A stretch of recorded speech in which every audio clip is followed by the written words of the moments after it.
Sandwich ఇంట్లోనే టేస్టీగా, ఈజీగా ఎలా ప్రిపేర్ చేసుకోవాలి ఈ వీడియోలో చూసేద్దాం. ఒక బౌల్‌లోకి ఆనియన్, చిల్లీ, టమాటా కట్ చేసుకొని ఒక బౌల్‌లోకి అయితే వేసుకోండి. దాంట్లోకి తగినంత సాల్టు, కారం, పసుపు, ధనియాల పొడి, అలానే కొత్తిమీర వేసుకొని ఒక స్పూన్‌తో బాగా కలుపుకొని పక్కన పెట్టుకోండి. ఇప్పుడు బ్రెడ్ తీసుకొని దానికి కొంచెం బటర్ అయితే అప్లై చేసుకోండి. దానిపైన ఆల్రెడీ పక్కన పెట్టుకున్న ఏదైతే ఆనియన్ సాలడ్ ఉందో దాన్ని దీనిపైన అప్లై చేసుకోవాలి. మనకి ఎంత లెంత్ కావాలంటే అంత వేసుకొని అయితే పెట్టుకోవచ్చు. ఇప్పుడు పెనం ఆల్రెడీ పక్కన పొయ్యి మీద పెట్టుకొని హీట్ అయితుంది. హీట్ అయిన తర్వాత కొంచెం ఆయిల్ అయితే వేసుకున్నాను. మీరు కావాలితే బటర్ వేసుకోవచ్చు. లేదంటే ఘీ కూడా వేసుకోవచ్చు. నేను 2 కాకుండా ఓన్లీ ఆయిల్ మాత్రమే యూజ్ చేశాను.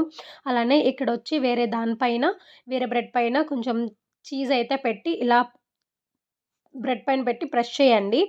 ఇలా 5 మినిట్స్ తర్వాత టర్న్ చేసుకోండి. ఇక్కడ గోల్డెన్ కలర్ వచ్చిన తర్వాత బోత్ సైడ్స్ ఆపేయండి ఇంకా. టేస్ట్ అయితే చాలా బావుంటుంది. మీరు కూడా ట్రై చేయండి. చాలా ఫాస్ట్‌గా అయితే అయిపోతుంది. పిల్లలకి బాగా నచ్చుతాయి.